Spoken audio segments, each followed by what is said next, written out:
কোরবানির পশু আমরা যে জবেহে করব, এই পশু দোষমুক্ত হতে হবে। আমরা কোরবানির হাটে অনেক সময় দেরি করে যাই, দাম একটু কমুক, সমস্যা নেই, আপনি পরে যান।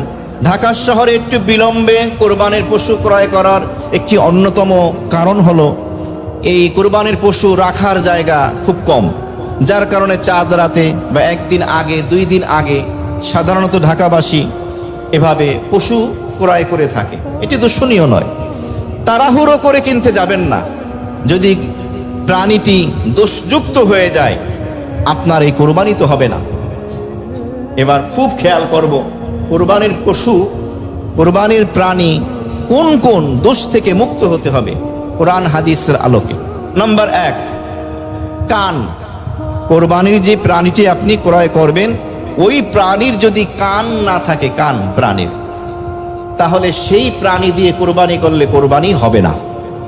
কান আছে কিন্তু সাইজে অনেক ছোট, সমস্যা নেই, কোরবানি হয়ে যাবে। এখন কিন্তু কথাগুলো অবজেক্টিভের মতো, হ্যাঁ না, জায়েজ আছে নাই, একদম খরগোশের মতো কান দুইটা খাড়া করেন, খেয়াল করেন, প্রত্যেকটা বিষয় আলাদা আলাদা বলা হচ্ছে মাসালাগুলো। তাহলে কোরবানির প্রাণীর যদি একদম কান না থাকে কোরবানি হবে?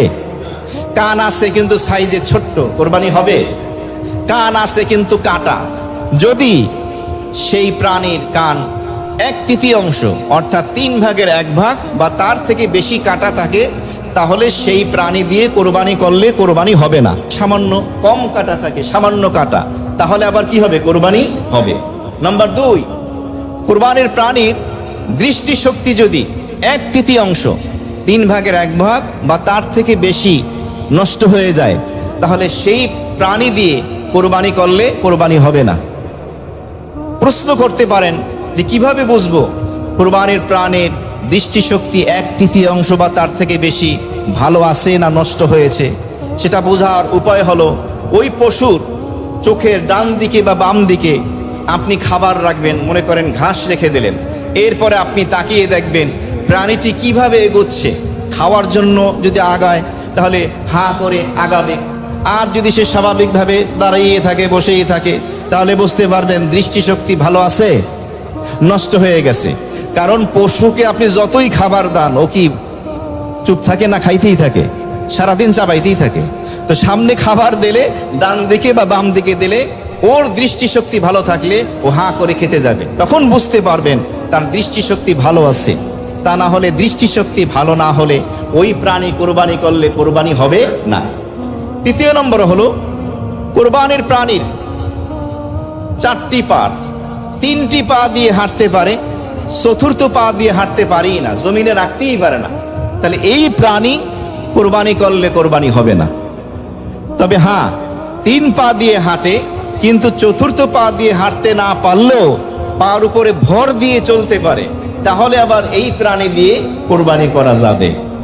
মাসালা মনে হয় একটু জটিল হয়ে যাইতেছে, কেন এক এক দিকে যাইতেছে। তো 4 নম্বর, কোরবানির প্রাণীর হাড়ের ভিতরে মজ্জা, এগুলো মগজ শুকিয়ে গেছে, একদম জীর্ণ শীর্ণ দুর্বল হয়ে গেছে, তাহলে এই প্রাণী দিয়ে কোরবানি করা যাবে না। তবে হ্যাঁ, জীর্ণ শীর্ণ হলেও কোরবানির পশু হাঁটতে পারে এবং নিজে নিজে হেঁটে যেখানে কোরবানি দেওয়া হবে সেই পর্যন্ত হেঁটে যেতে পারছে, তাহলে আবার সেই পশু কোরবানি দেওয়া যাবে। 5 নম্বরে, কোরবানির প্রাণীর দাঁত যদি অর্ধেকের বেশি পড়ে যায় তাহলে সেই প্রাণী কোরবানি দিলে কোরবানি হবে না। আর যদি অর্ধেকের কম পড়ে যায়, অর্ধেকের বেশি থাকে, তাহলে সেই প্রাণী কোরবানি দেওয়া যাবে। কয় নম্বর গেল?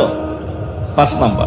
6 নম্বরে হলো কোরবানির প্রাণীর গায়ে চুলকানি, চামড়ার উপরে এমনভাবে চুলকানি হয়েছে, প্রবল ধারণা যে এই চুলকানির জখমের কারণে তার গোস্ত পর্যন্ত পৌঁছে গেছে, গোস্ত নষ্ট হয়ে গেছে, তাহলে সেই ক্ষেত্রে সেই প্রাণী কোরবানি দেওয়া যাবে না।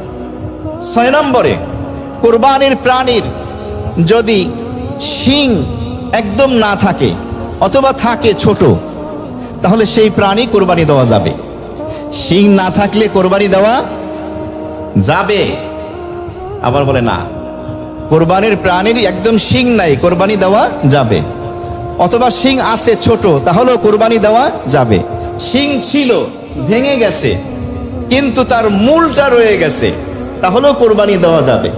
আর যদি শিং একদম মূল সহ উপড়ে যায়, তাহলে আবার সেই প্রাণী কোরবানি দেওয়া যাবে না। বুঝতেছেন?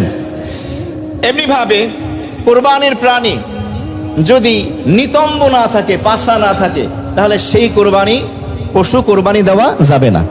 9 নম্বরে, কোরবানির প্রাণীর যদি বিশেষ অঙ্গ না থাকে, লজ্জাস্থান যেটা, এবং সে যদি এই কাজে অপারগ হয়, কোনো সমস্যা নেই, কোরবানি দেওয়া যাবে। 10 নম্বরে হলো, কোরবানির প্রাণীটিকে হাল চাষ করানোর কারণে, গাড়িতে ব্যবহার করার কারণে বা অন্য কোনো কারণে যদি সেখানে দাগ লাগে কোরবানির প্রাণীর ঘাড়ে বা কোনো অঙ্গে, কোনো সমস্যা নেই, কোরবানি দেওয়া যাবে। 11 নম্বরে হলো, কোরবানির প্রাণীর রানের ভিতরে রড দিয়ে কোনো কারণে হয়তো দাগ দিয়েছে এভাবে, অথবা অন্য কোনো দাগ লেগেছে, কোনো সমস্যা নেই, কোরবানি দেওয়া যাবে। 12 নম্বরে হলো, এই কোরবানির প্রাণীকে যদি খাসি করানো হয়, ছাগলকে যে করানো হয়, তাহলে সেক্ষেত্রে কোনো সমস্যা নেই, খাসিও কোরবানি দেওয়া যাবে। কারণ কোরবানির পশু দোষণীয় হলো ওই সকল দোষ যেই দোষের কারণে প্রাণীর দাম কমে যায়। আর ছাগলকে খাসি করালে এটা কি দাম কমে না বাড়ে? বাড়ে, তার গোশত আরও মজাদার হয়, কোনো সমস্যা নেই। 13 নম্বরে হলো, প্রাণী যদি পাগল হয়, সাধারণ পশুদের সাথে বিচরণ করে না, একা একা যেখানে ইচ্ছে সেখানে গিয়ে থাকে, যা ইচ্ছা তাই খায়, পাগল, তাহলে এই পাগলা কোরবানি দেওয়া যাবে না। এমনিভাবে কোরবানির প্রাণী যদি জিহ্বাই না থাকে, সে খেতেই পারে না, তাহলে সেই প্রাণী কোরবানি দিতে নিষেধ করা হয়েছে। মুহতারাম হাজিরিন, এই যে কোরবানির পশু আমরা ক্রয় করি, ক্রয় করার পরেও আমরা একটু যাচাই বাছাই করতে যাই না, যেই দোষগুলোর কথা বলা হলো, যেই দোষগুলো থাকলে ওই পশু কোরবানি করলে কি হবে না? কোরবানি হবে না। এমনিভাবে এই সকল দোষ ক্রয় করার সময় ছিল না, ক্রয় করার পরে কোনো কারণে এমন দোষ পরিলক্ষিত হলো যেই দোষের কারণে কোরবানি ইসলামী শরিয়াতে নিষেধ, তাহলে কি করণীয়? তাহলে সেক্ষেত্রে শরিয়াতের বিধান হলো, যদি আপনি ধনী হন, আপনার যদি সামর্থ্য থাকে, তাহলে আপনি আরেকটি পশু ক্রয় করে, দোষমুক্ত একটি প্রাণী ক্রয় করে আপনি কোরবানি করবেন। আর যদি আপনি গরিব হন, আপনার সামর্থ্য যদি না থাকে, তাহলে এই দোষযুক্ত অবস্থায় এই পশু কোরবানি করলে কোরবানি হয়ে যাবে।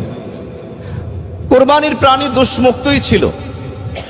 জিলহজের 10 তারিখ যখন আসলো, কোরবানির দিন, বা 11 তারিখ বা 12 তারিখ আপনি কোরবানি দেবেন, কোরবানি দেওয়ার সময় কোরবানির পশু লাফালাফির কারণে বা অন্য কোনো কারণে এখন দোষযুক্ত হয়ে গেছে, কোনো সমস্যা নাই, এখন আপনি জবাই করে দিলে কি হয়ে যাবে? কোরবানি হয়ে যাবে।